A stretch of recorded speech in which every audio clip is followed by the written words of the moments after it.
Good afternoon and welcome to today's poetry reading as part of the Hot L Poets reading series. My name is Stefan Reichert. I am a co-host of this reading series along with David Yezzi and Clare Banks. I am the editor of the poetry magazine Smartish, which is based right here in Baltimore. The other sponsor, along with Smartish of this reading series is the Baltimore Poets Theater. Under normal times, our reading series takes place each month on the second Sunday of the month at Bird in Hand on 33rd Street. During these times, we've had some periodic video virtual readings like the one we have for you today. We're happy we can bring these to you until we can come back together under our normal conditions. So again, I'd like to thank David and Clare for all the great work that they do on the reading series, and thank Bird in Hand for hosting this reading series most of the time. We're thrilled to have two wonderful poets reading for us here today. We have Elizabeth Hazen and Christopher Kondrich, and we're super excited to have them. We wish we could see them in person and all be together, but we're thrilled to have them here today reading for us virtually. Enjoy the reading. Hi, I'm David Yezzi, and I'm delighted to be introducing Liz Hazen as part of the Hot L virtual reading series. Liz is a Baltimore poet that I've admired for years, and very pleased that she could be reading here with us today. Wanted to thank my co-hosts Clare Banks and Stefan Reichert for helping to put this together. Liz had a new book published in March called Girls Like Us, a wonderful book, but unfortunately, due to the timing, a number of readings and events had to be postponed.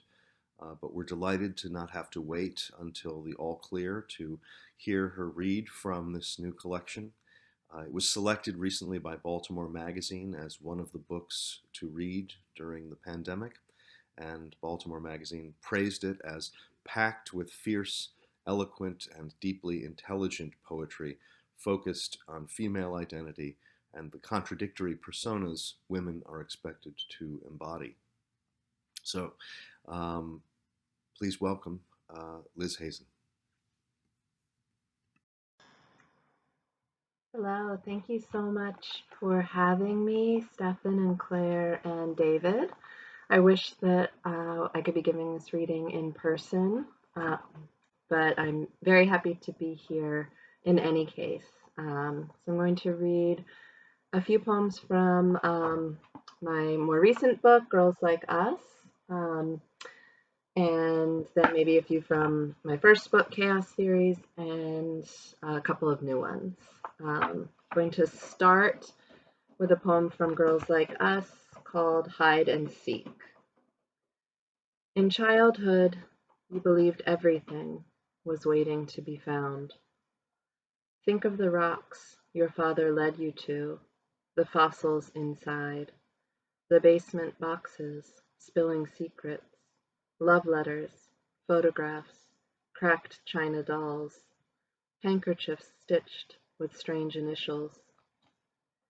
Think of the stillness of your hiding place, your body stretched so flat beneath the sheet, a wrinkle alone betrayed you. You dwindled. Protruding bones became a shroud no one could see beyond your hunger. Even now, your low-cut dress, electric blue and shining, reveals nothing of consequence. You spend whole seasons hiding, emerging just to check the mail, but your ear is always cocked for Ollie Ollie oxen free.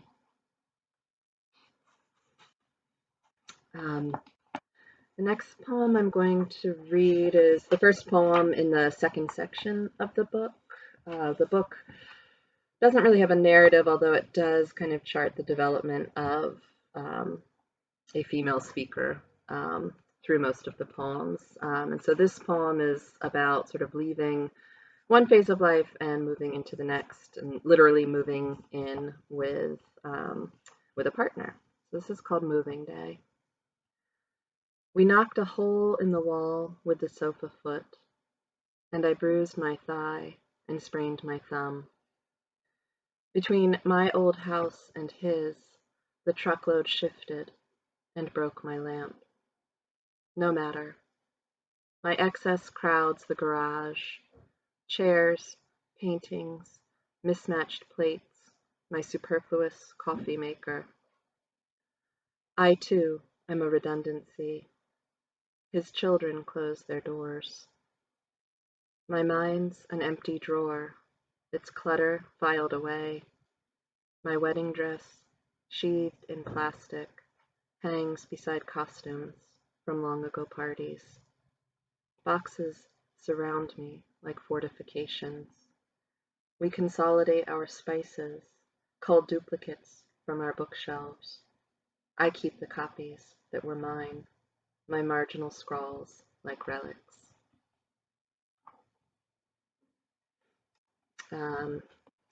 This poem is called Monster.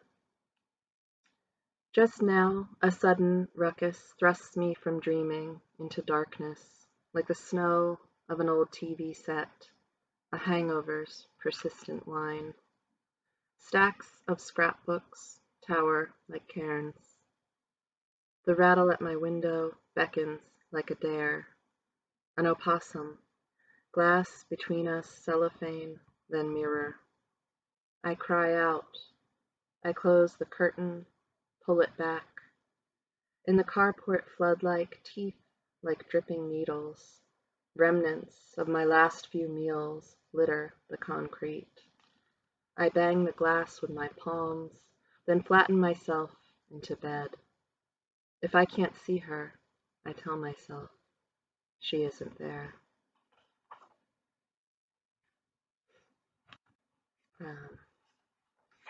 This poem is called Taps, August 1984. My father was a professional trumpet player throughout my childhood, and we also lived behind the Naval Hospital, and so as I was going to sleep, I would often hear taps either from the Naval Hospital or sometimes he was playing his trumpet and practicing playing those notes, and sometimes it was both.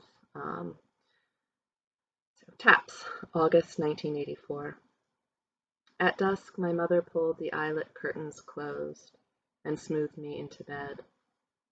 Behind our house, the Naval Hospital lurked, an uninvited guest. The recorded bugle's lone notes marked the passing of another day. Darkness spread. My father, with his trumpet, played along. Night never failed to enter, rearranging shadows. Our grandfather clock struck the quarter hour. The blades of the ceiling fan cut summer's thickness. My mother clinked her ice.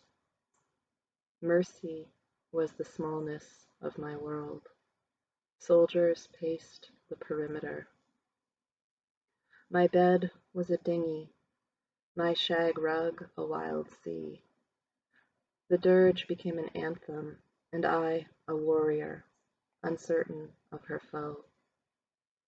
3 decades on, 2 vodka sodas into my afternoon, I watch a military funeral on the TV above the bar. The bartender buys me another round. I drink away daylight, chat about war and weather. I think I'll read one more from Girls Like Us. This is a poem I wrote just thinking about my son and how quickly they grow up. It's called Imperatives. 1. Once we found a great white tooth as long as my son's thumb. Once we dragged a jellyfish to shore and watched it throbbing like a huge transparent heart. Once we stayed in pajamas for 5 days waiting out the snow. Last week, a brown-headed cowbird dead beside our door. 3 days later, I dumped the corpse behind the shed. 2. Chlorine smell catches in his shaggy hair. Yesterday's stale coffee, the slant of rain that wets my windowsill, the shoes he outgrew months ago, but I refuse to throw away. 3. Braced teeth and tangle of preteen limbs vamp for the camera. Caught squinting or mid-laugh or barely there. Just a halo of red hair hovering in the back or a crown of green goggles bobbing. My son, unsmiling. The family curse might skip him, this inward-turning darkness. 4. My father took me early to feed the science teacher's brown anoles, who ate live mealworms, wriggling golden larvae packed in wheat bran, the smell of which still makes me gag. Once I found a lizard corpse, part cannibalized, part decayed. 2 days later, wisps of skeleton, filigree of bone. 5.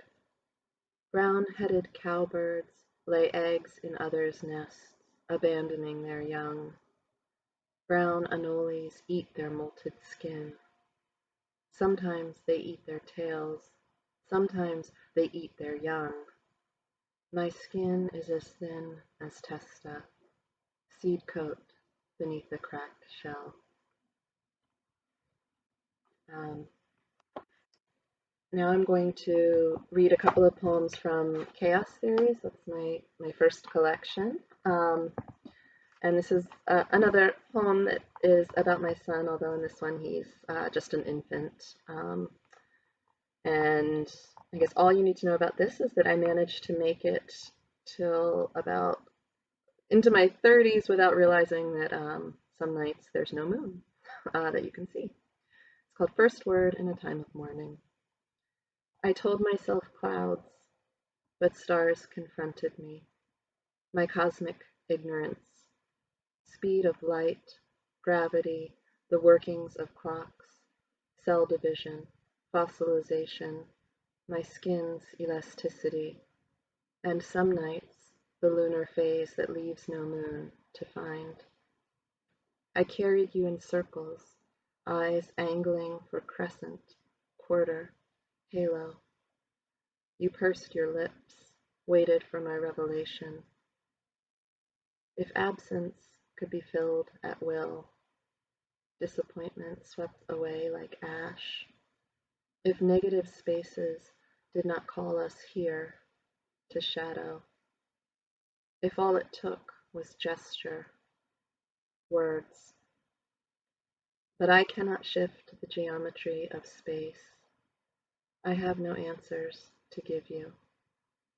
I have held on tightly only to find my palm impressed with fingernails, parentheses waiting for content. Should I say, look there, little one, heaven, empty as a drained pool. Forgive me, I met your first effort at speech with silence, the only answer consonant with loss, my offering, this blank sky.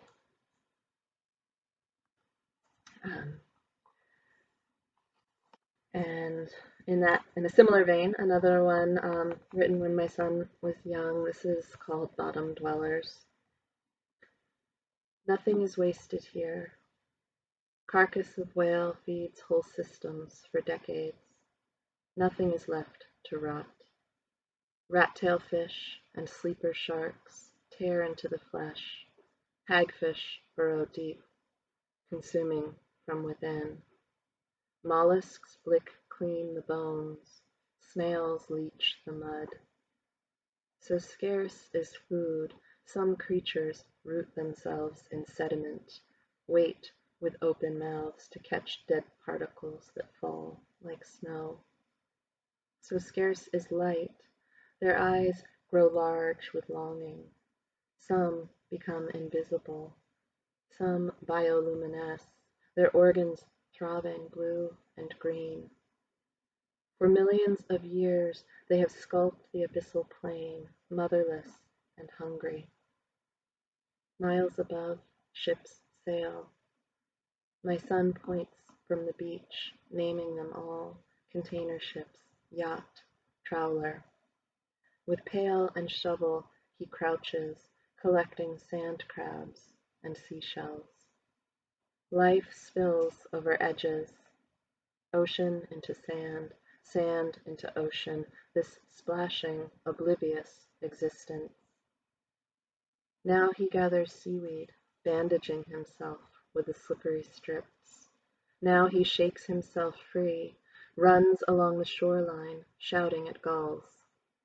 Now he calls to me, pulls me away from questions of open systems, delicate ecology, impossible depths, the mystery of adaptation, life existing without language or light.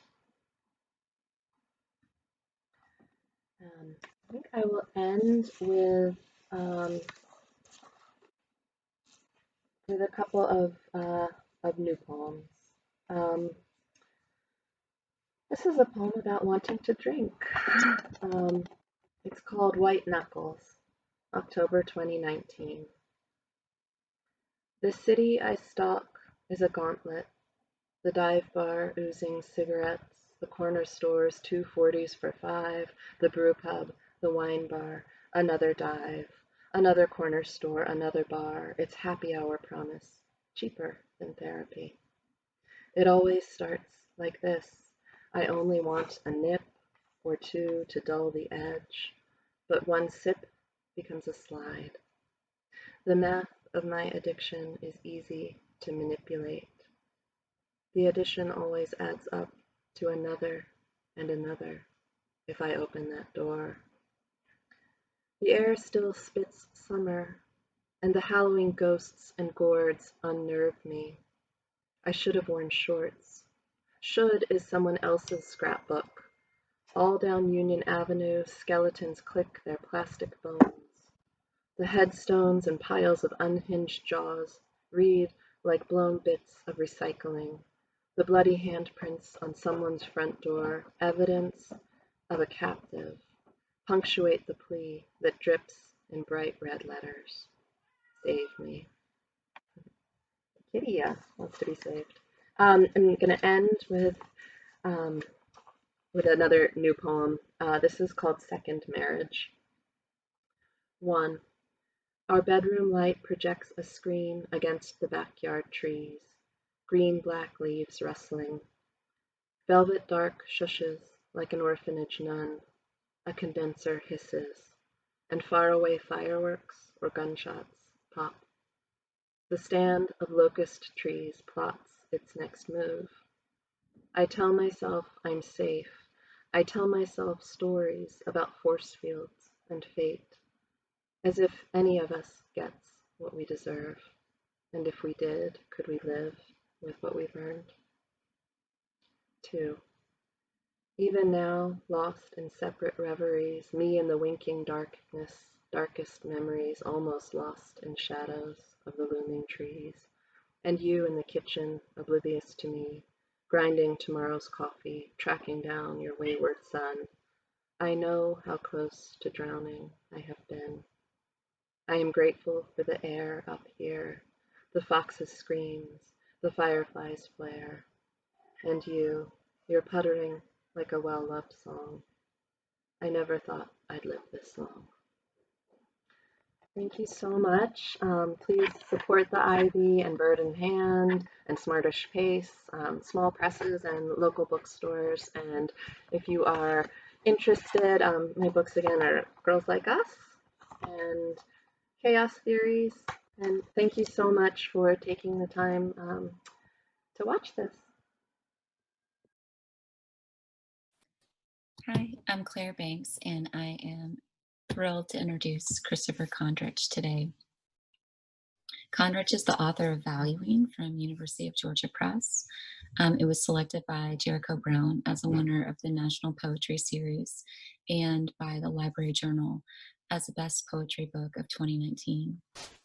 Kondrich's poetry has won the Iowa Review Award as well as the Paris American Reading Series Prize.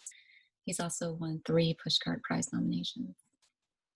Recent poems of his appear or are forthcoming in the Academy of American Poets Poem a Day, The Believer, Bennington Review, Conjunctions, Harvard Review, and the Kenyon Review. So please join me in welcoming Christopher Kondrich. Thank you. Hi, this is Christopher Kondrich, and I'm delighted to be here reading for the Hot L Poets series. Many thanks to Smartish Pace, to David Yezzi, and to my co-reader, Elizabeth Hazen. I'm going to be reading poems from my second book, Valuing, which was published in the fall of last year by University of Georgia Press. Pastorale. The sky tries to lure me underground, but the ground needs to open for me to fall for it. A precedent, maybe, but there isn't precedent. Or maybe an apple needs to fall, now that fall is a word I've used. Time needs to pass, that's for sure. And I need to age. I need to love and fall in love, like an apple shot out of a seed. Just in case, I have a convenient packet and a can held up to my ear. Words whisper themselves without the string, and when I whisper back, it's a lie pulling breath behind it.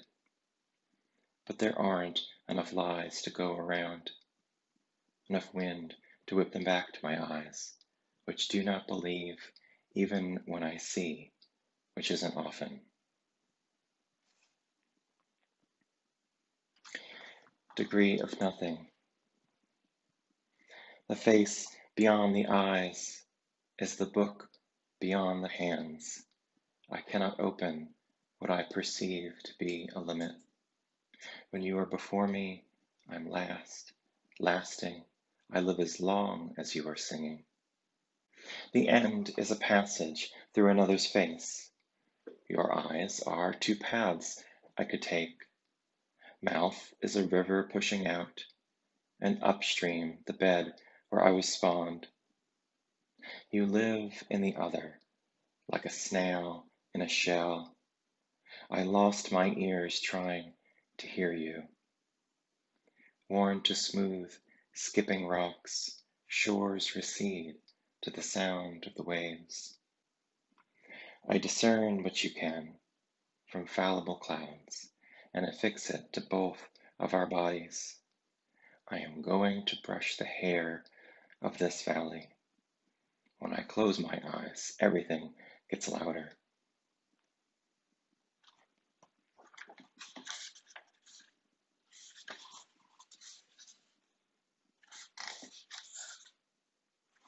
I speak into the color blue cut.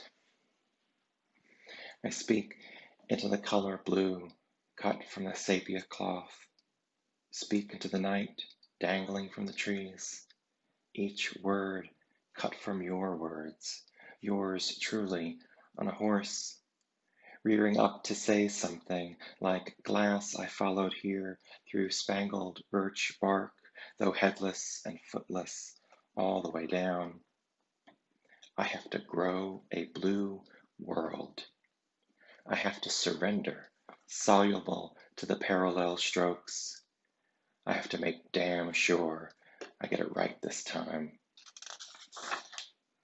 Ruins in reverse, putting themselves together, then falling from my arms, held over the fire, and melting into this line, and this is how I treat you, rare bird.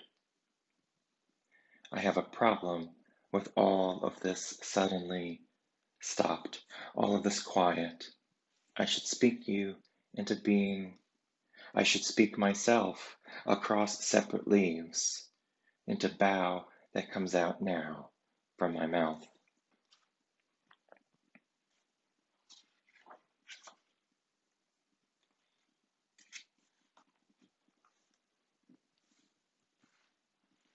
Beach scene.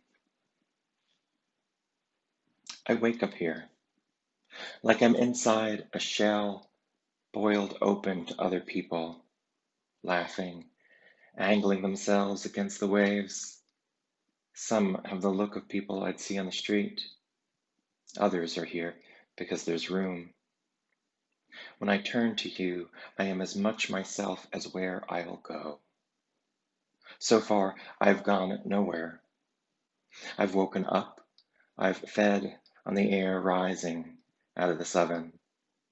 I walk to the others, still laughing, still angling against the faded water, faded by the choices of the artist, faded as if the artist were squinting for us, pawned for something only needed in the moment.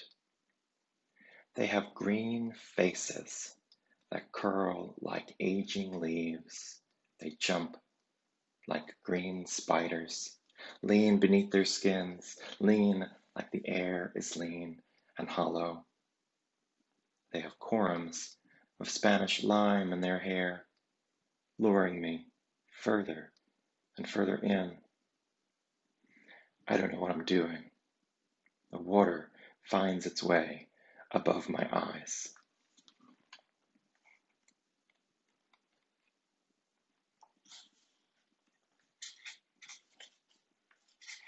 And now, for a poem to follow the end of that poem and its implied drowning. Map of belonging. In order to be immortal, you have to be invisible to the part of you that knows you have to die. There is a story about this.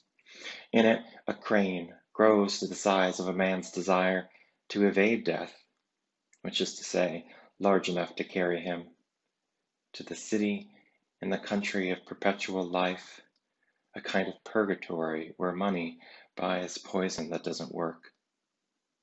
Unlike the others, he is happy. Time has yet to swell in him like the crescendo of devastating music. He spends his days dusting in the replica of his house, the bowl overturned like the shell of a turtle, the butter dish, a trough, or like a river escorting knees. Am I getting older, he asks, if my body doesn't age? The menagerie of others looks to him for new ideas. What about this poker? Is it sharp enough to pierce? It is, and it isn't, they discover. Then the man and the others, represented by two orbs, begin to Venn diagram, only to slip into total eclipse. They're longing for an end, like the sun behind him, lighting a sponge and plate in his hands. When he puts them together, he sees in his reflection what he has never seen but knows is his face. Ivory plumage, a thick, pointed bill. I'm going to need a long neck, he thinks, to elongate the moment when I pick out my death from the weeds.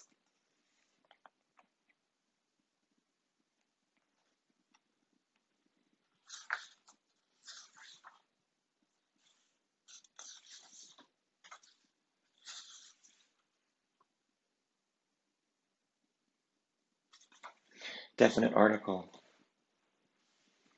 The back is the definite article of the body. There is no back in nature, no hindquarters. Everything faces you, but you do not have the combination. The face is a vault that is rumored to hide shelter, a warm compress, or there is only a solitary fly that startles when the face is open. The face of your beloved is a vault that you have opened. There are monsoons that close the world off to anything that isn't rain. Here, on the ground, is the secret door I have demarcated with the personal pronoun. I was entrusted with the front of my body, which keeps having flashbacks to when it was a part of experience.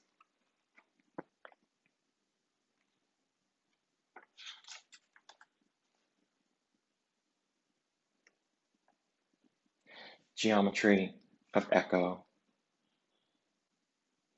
It was like I had to own nothing to part from it. Give away my possessions in order to leave nothing behind. To own nothing is to see the meaning in it, the meaning that nothing provides. Though if nothing has a meaning, it is that it does things nothing else can. Nothing works that way. I take comfort in this and then sell it.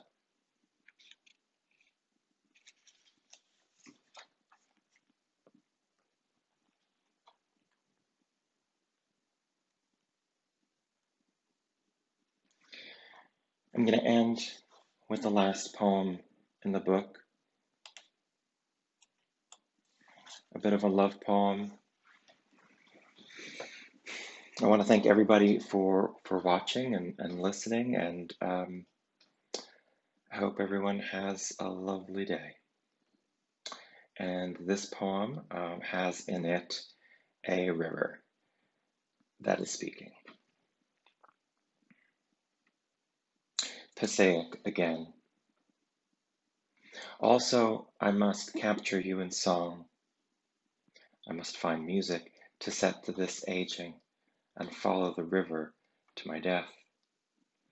But it isn't at the end, the Passaic says, now speaking. It is at the disappearance of words, which have guided you here. Sometimes when I quote from what is etched into walls, I permit myself liberties. In the first place, happiness, which means failing, invoking the terrible cloak. Wear it in good conscience, Passaic again.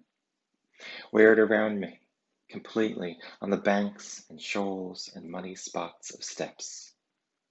We zoomed in, Passaic and I, under the rocks and hidden machinery, and the English language balled up in my hands like hair. I didn't know what to say. I didn't say it true or false, breath or wind. I trimmed a piece from you and kept it boxed. Years later, and with a kind of unraveling motion, I hold you, and I'm holding you now. A dark is grounding birds, deterring snakes that I remember vividly for how they tasted of mirrors. On the other side was written a jot, tossed off to convince discoverers of its little care that wind would wind its toy heart set beating. It read, soon after my tutor died, I numbed, then felt a kind of leaving so strong I knew not that I would soon have fewer possessions than I do now. Fewer possessions, I thought. What a solitary nun. They, sentences, have architecture for conversion. If I wanted to believe in burning beacons, I would say so.